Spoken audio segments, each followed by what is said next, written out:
Bonsoir, et c'est donc de cette dernière tournée asiatique du chef de l'État, le président Abdel Fattah ici, que nous consacrons donc cette édition de direct. Lorsqu'on parle de la première étape, par exemple, le Kazakhstan, on peut parler d'une coopération dans différents domaines et surtout donc une coopération et un partenariat, une coordination, on peut le dire, sur le plan politique, à part certainement le volet économique tellement essentiel et primordial dans cette tournée. Au Japon, le chef de l'État s'est adressé devant le Parlement japonais et en Corée du Sud. Je marque justement des points assez clair et important. On parle par exemple de la volonté politique des deux pays, l'Égypte et la Corée du Sud, de promouvoir leurs relations distinguées. Donc on parle d'un partenariat global privilégié entre les deux pays. Donc on va essayer de parler des résultats de cette tournée, les points les plus marquants et qu'est-ce qui est aussi par rapport à l'expérience de ces pays asiatiques. Donc, qu'est-ce que l'Égypte peut faire justement pour tirer profit de cette expérience? Justement, pour parler des deux dossiers, nous avons le plaisir d'avoir avec nous ce soir et donc Très favorablement, mes chers invités, Dr Abdelmati Lotfi, vous êtes le bienvenu. Vous êtes le secrétaire général de l'Union des sociétés du développement économique. Vous êtes le bienvenu et bonsoir. Monsieur Ahmed Abdelhamid, l'expert des ressources humaines.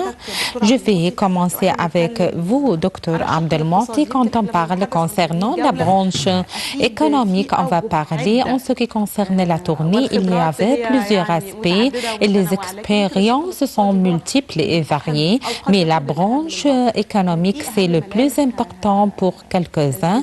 Quels sont les rites les plus importants pour cette visite en Kazakhstan comme une première phase? Les promenades du Monsieur le Président dépendent sur le contact direct avec les présidents et c'est le plus réussissant pour recevoir les résultats.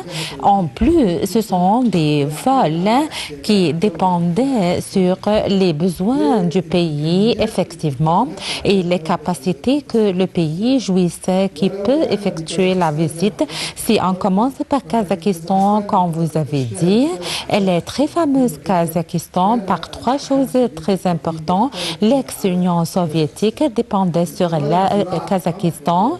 L'agriculture du blé est très diffusée là-bas et ils ont fait des recherches très grandes dans l'agriculture de blé et le produit est bien privilégié et ils ont des recherches dans l'agriculture des grains.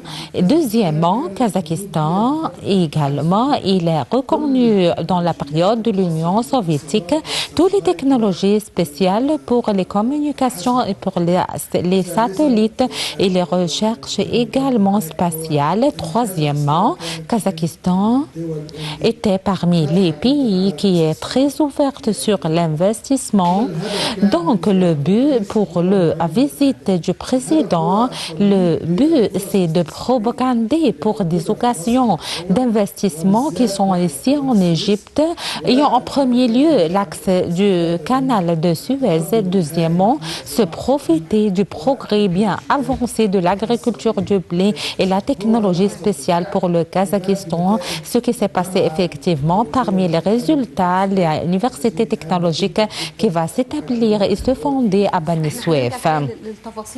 On va retourner à ces détails concernant et les résultats directs de cette visite. On va aller pour Monsieur Ahmed.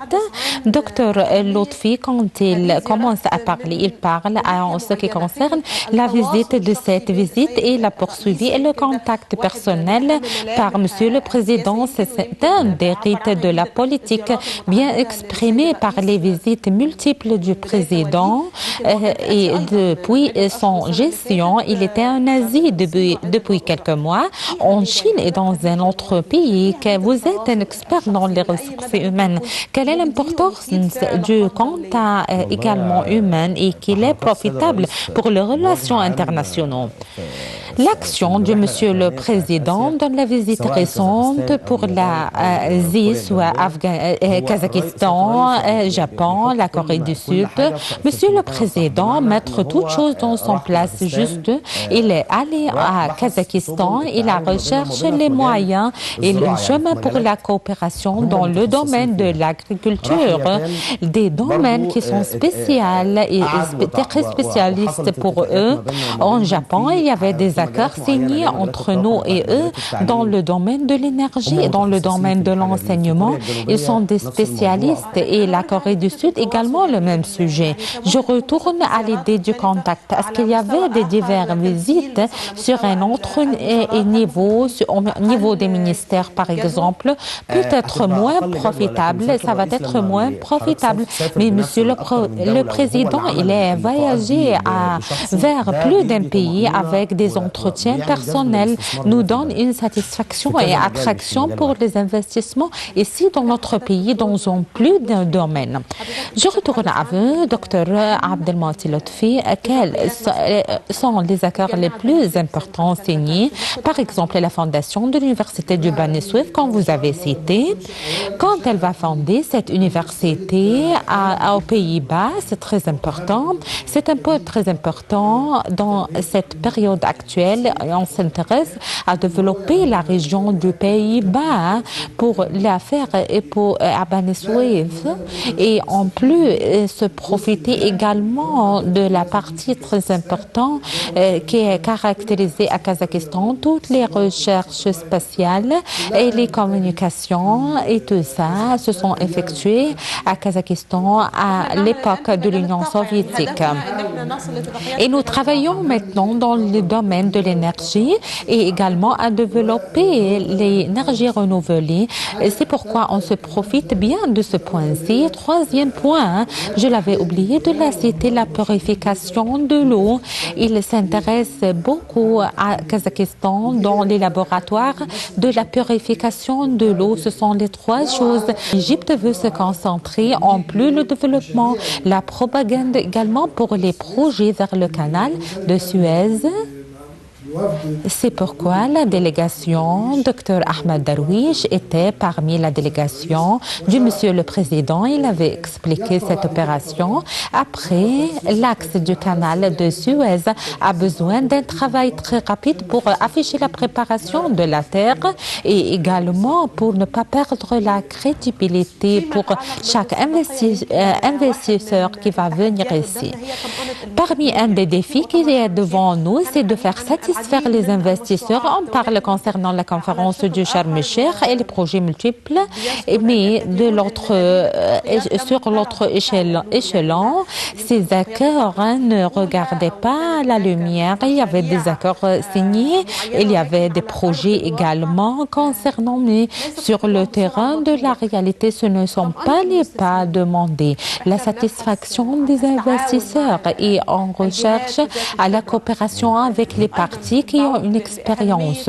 Je retourne à l'importance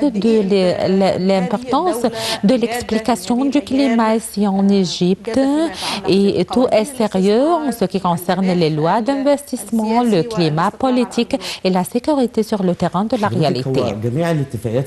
Tous les accords qui ont été conclus, soit dans la conférence du Sharm el-Sheikh ou toutes les conférences qui ont eu lieu, ils ont exécuté sur le terrain de la réalité, mais pas dans une veille. Il y avait des pas qu'on doit les adopter après l'élection du Conseil du peuple et après avoir promulgué quelques lois et l'acceptation également du Conseil du peuple sur quelques lois. Il y avait la loi d'investissement. Ils sont à l'égard ratifiés, mais actuellement, le nouveau loi d'investissement, c'est pourquoi toute chose marchait avec des pas considérables. On a signé des accords sur le terrain de la réalité, mais il ne voit pas de résultats maintenant. Il y avait beaucoup de projets que Monsieur le Président avait parlé, mais ils se sont sur le terrain de la réalité et pas dans une soirée, une veille.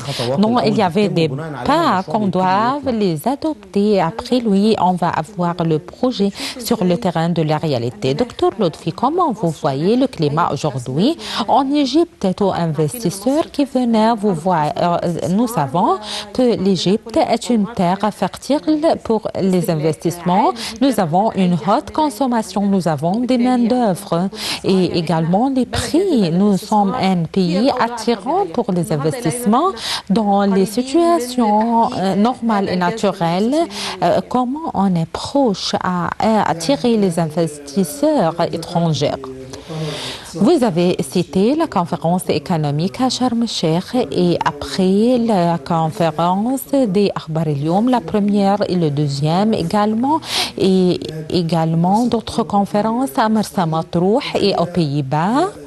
En vérité, il y avait un ralentissement pour la préparation des postes, pour le travail sérieux pour les investissements et pour attirer les investissements. Il y avait un certain ralentissement pour la législation et l'exécution sur le terrain de la réalité qui ne répond pas aux rêves, aux aspirations des citoyens égyptiens. L'investisseur, après avoir écouté, ils sont convaincus complètement des visites du Monsieur le Président et des ministres après qu'ils convainquent très bien de l'attraction envers les investissements quand ils venaient ici. Ils choquent que tout ce qui se passe et le climat n'est pas bien considérable à créer et à débuter les investissements.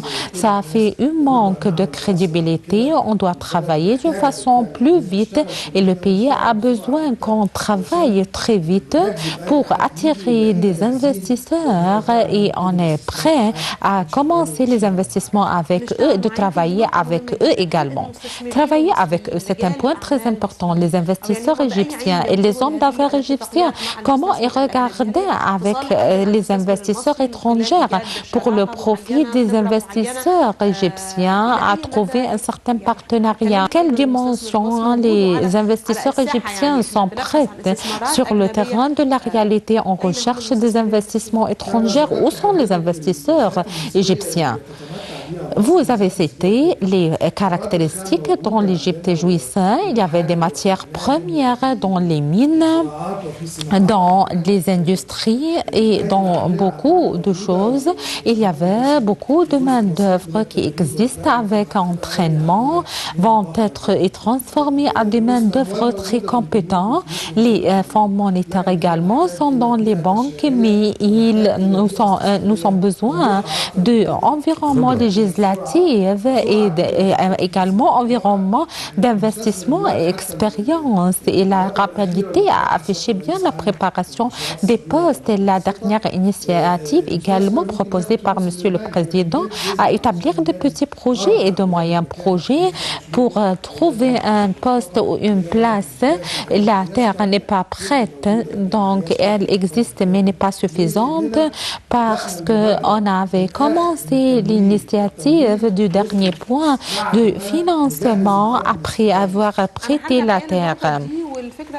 Je vais retourner à ce point-ci et l'idée en ce qui concerne la facilité qui doit être octroyée pour les investisseurs. Est-ce que les investisseurs étrangers ont les mêmes facilités ou les investisseurs égyptiens ont les mêmes facilités ou non, ou ce sont des divers accords et chaque investisseur a ses conditions. On veut déplacer pour la deuxième phase de la visite du Monsieur le Président et la phase et l'étape du Japon avec un dialogue très différent, la branche économique, mais il y avait une grande partie concernant l'enseignement et l'expérience. Du point culminant de la visite du président Abdel Fattah ici, on va parler plus précisément de Tokyo, où le Japon, où le chef de l'État est arrivé dimanche 28 février pour la première visite d'un chef d'État égyptien depuis 1999.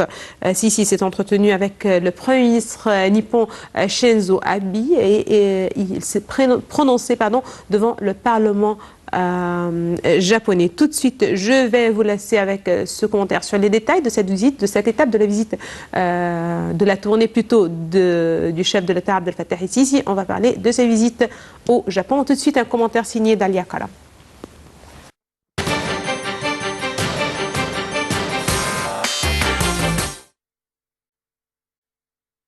Le président Abdel Fattah el-Sisi s'est rendu au Japon du 28 février au 2 mars. Il y a rencontré le Premier ministre Shinzo Abe ainsi que le prince héritier Naruhito. Le président égyptien a également rencontré un certain nombre de chefs d'entreprise japonaises pour discuter des opportunités d'investissement en Égypte. Selon les analystes stratégiques, Abiy est très désireux de couvrir autant de pays comme il peut dans ses efforts pour construire une politique étrangère plus proactive. Il a déjà été très actif en Asie du Sud-Est et dans les républiques d'Asie centrale. Et bien que l'Égypte puisse être assez éloignée du Japon, elle est un bon ami dans le pays.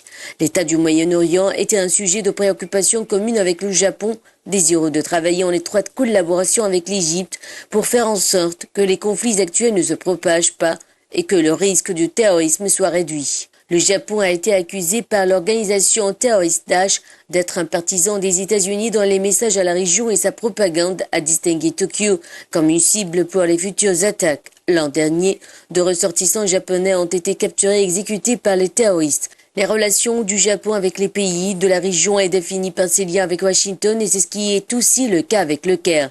Une grande partie de l'intérêt du Japon dans la région tourne autour de la menace terroriste perçue et ce que le Japon peut faire pour aider dans ce domaine, comme l'ont déclaré les analystes qui soulignent que l'année dernière, le gouvernement japonais a mis en place une nouvelle division de la coordination du renseignement au sein du ministère des Affaires étrangères chargé de recueillir des informations sur les menaces potentielles et de les partager avec les nations alliées. Le Japon est également désireux d'obtenir le soutien de l'Égypte dans ses efforts pour isoler la Corée du Nord et à terme éliminer ses programmes nucléaires et de missiles balistiques. La Corée du Nord ne peut pas être une zone directe de préoccupation pour l'Égypte, mais Pyongyang a des liens avec d'autres régimes du Moyen-Orient et est entendu par partager la technologie nucléaire et de missiles avec l'Iran.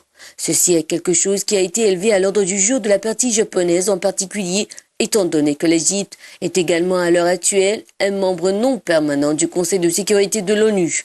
Abe a profité de cette occasion pour aider à construire la coalition contre Pyongyang et on suppose que le Japon soit très actif dans ce domaine. Il a déjà appelé à des sanctions plus strictes au cours de son mandat au Conseil. Par ailleurs, dans un discours prononcé devant le Parlement japonais lundi dernier, le président Al-Sisi a salué l'expérience de développement économique du Japon, a discuté de la feuille de route de l'Égypte vers l'édification de l'État institutionnel, énuméré les opportunités d'investissement pour les hommes d'affaires japonais en Égypte et a abordé les défis régionaux. Al-Sisi est l'un des 6 présidents qui avaient la chance de parler devant le Parlement japonais. Il est devenu le 2e président africain après Nelson Mandela en Afrique du Sud à s'adresser au Parlement japonais et le premier président arabe à le faire.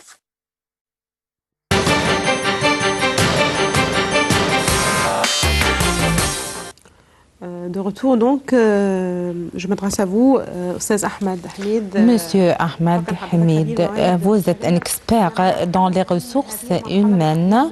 Quand on parle en ce qui concerne la phase actuelle ou la phase précisément de la visite du Monsieur le Président au Japon, personne ne savait pas la situation actuelle du Japon, cet État majeur. Quand on parle concernant le Japon, ce n'est pas parler en ce qui concerne le développement économique, progrès, non, c'est un dialogue global. Vous imaginez quels sont les traits les plus importants de l'expérience japonaise dans l'énergie, dans le domaine de l'énergie, dans le domaine de l'enseignement. Non, on veut savoir comment ils sont arrivés à cette étape, comment. Il y avait une très bonne administration et très correcte et juste tout le peuple travaillait et tout le monde aidait les autres et également toutes les institutions, tous les ministères travaillaient ensemble. C'est pourquoi devenait un État majeur. Il arrive à cette étape actuelle et à ce point, l'administration est très correcte. Tout le monde travaillait ensemble. Ce sont des points qui travaillaient ensemble en coopération afin d'aboutir à la mécanisme et c'est le progrès, le développement du pays. Docteur Lotfi, quand on parle concernant l'expérience japonaise, Est-ce que quand quelqu'un parlait en ce qui concerne le Japon, le début, c'est l'enseignement et l'ordre et l'engagement. Voilà, ce sont les clés que chacun d'entre nous essayait de jeter la lumière sur ces clés et d'ouvrir les portes fermées. On veut savoir les points spéciaux pour la visite du chef d'État concernant l'expérience japonaise. Ce sont des paroles générales. Comment on peut se profiter? Japon est un pays très faible dans les ressources naturelles, très faible. Mais le miracle du Japon, c'est le miracle de l'être humain, du citoyen japonais. Quand il regardait que leurs ressources sont insuffisantes de faire créer une grande force économique, il se dirige à fonder l'être humain, le citoyen japonais. L'enseignement, c'est-à-dire l'enseignement qui avait créé une grande génération bien respectable des Japonais qui ont un grand part à appartenir à leur pays, à amour vers leur pays. Cela est très clair dans l'utilisation des ressources japonaises et de travailler sans vacances. De prendre des vacances, des congés. Les productions japonaises sont la première chose chez eux, quelles que soient ces ressources ou ces productions japonaises, cette loyauté qui crée l'appartenance et la liaison de la société. Voilà, c'est l'expérience avec son synonyme complète pour le Japon. Monsieur le Président avait dit qu'il allait pour l'enseignement chez eux et nous avons un problème chez nous. Parmi les rites très importants et très clairs également, on s'est arrêté la visite d'une des écoles japonaises, comment la formation du citoyen commence dès l'école. Quand on parle concernant cette expérience, nous sommes capables à la réaliser. Les investissements prennent du temps, mais retourner, c'est une terre ouverte pour les investissements. Ce sont des intérêts communs, mais la construction de l'être humain égyptien, la personnalité égyptienne, je crois que ce que vous avez dit, nous sommes capables avec tous les moyens, avec tout, et sûrement, certainement, nous sommes capables, mais il y avait des points négatifs, il y avait certaines négligences à préparer les moyens modernes pour l'enseignement, à établir une nouvelle génération qui ont pour but la reconnaissance et pas entrer dans les examens et se réussir seulement. Non, notre but, c'est de savoir et d'innover l'innovation et la création. Je dois savoir innover et créer et pas seulement faire enseigner les enfants les leçons. Non, c'est quelque chose de très vieille et c'est l'expérience japonaise, on savait bien. Il travaillait là-bas, ce qui mène que l'enfant fait sortir les innovations et la création et les dons et les talents qui sont à l'intérieur de lui. Après, il adopte ses dons et ses innovations. Il l'encourage. C'est pourquoi toutes les idées en derrière, pas seulement enseigner 1 + 1 = 2 et 7 + 7, non. On en étudie seulement et entrer dans des examens pour se réussir. On ne savait pas faire sortir l'intérieur de l'enfant, des dons, des talents et des idées. Voilà, c'est l'expérience japonaise et que le président veut la savoir. L'enseignement plus l'école également nipponaise et l'infrastructure égyptienne, l'infrastructure et les moyens de transport. Les moyens de transport ici en Égypte, quelques-uns ne comprenaient pas où est l'erreur, où est la faute. Nous sommes incapables, nous avons un grand problème dans les moyens de transport. Pourquoi le problème et la crise des moyens de transport? Notre comportement dans la rue qui reflète.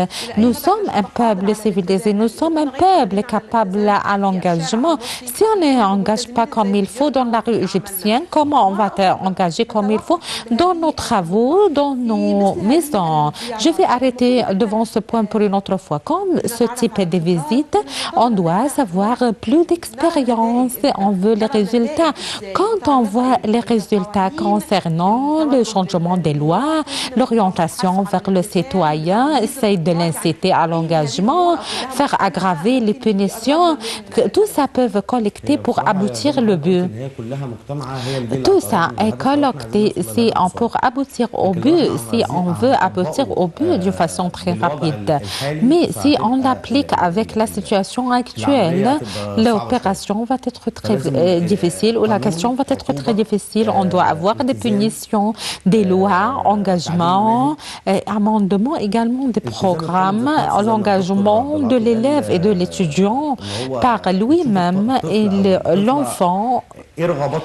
On doit savoir les désirs de l'enfant. Quelles sont ses tendances? Par exemple, le père ou la mère, le père est médecin, la mère est médecin, donc elle veut d'entrer, par exemple, le domaine de l'ingénierie. Quelle est l'idée de l'élève et de l'étudiant?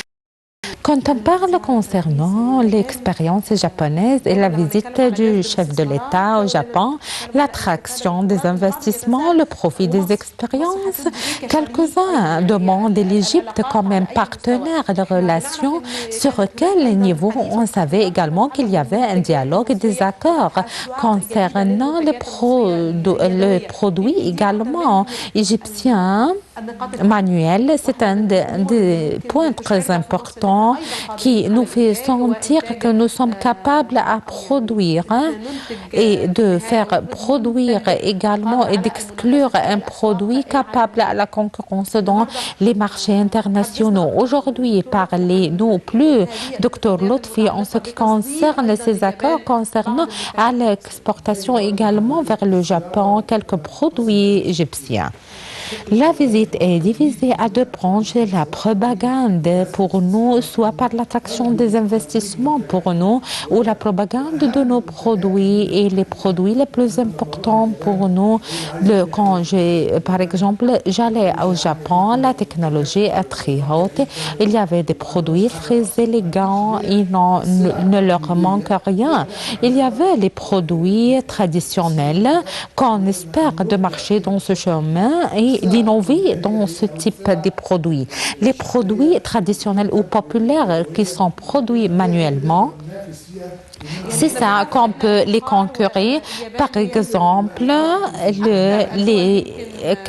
le Japon est la plus innovatrice dans le domaine de l'argile.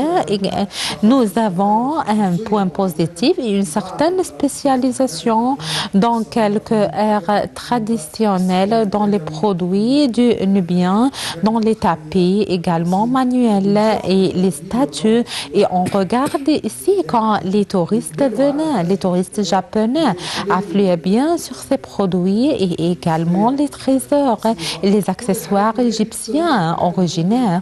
Et tout ça, on peut envahir un marché comme le marché japonais. Je veux commenter sur votre mot de l'engagement de l'être humain et le citoyen japonais pour la loi et pour les règles. Tokyo est parmi les pays où il y avait un embouteillage bien aggravé. Mais l'engagement sévère, les rues sont très également pleines également des gens, mais dans quelques points, tous les moyens de transport marchaient comme il faut. Tout ce qui conduit, par exemple, une voiture ou un moyen de transport avec l'ordre et marcher dans le chemin spécial pour lui. L'engagement facilite le parcours dans les rues et également pour chacun essayer également d'utiliser ce qu'il peut faire pour raccourcir le chemin. Non, on disait aux gens, s'il vous plaît, engagez pour tout le monde va se retourner à leur maison. S'il vous plaît, à tout le monde de s'engager. Je vais de Monsieur le chef de l'État en parlant en ce qui concerne un certain nombre de points et le partenariat complète également dans dans les dossiers et les domaines. Chers téléspectateurs, on va s'arrêter maintenant avec le troisième commentaire, la troisième visite donc du chef de l'État. La Corée du Sud, donc c'était, comme je viens de vous le dire, la troisième étape de sa tournée. Le chef de l'État, le président Al-Sisi, est arrivé mercredi. Il a rencontré jeudi la présidente Park Geun-hye un jour après son arrivée à Séoul. Comme je viens aussi de vous le dire, on parle d'un partenariat global privilégié. Beaucoup plus de détails dans ce commentaire signé d'Alia Kalam.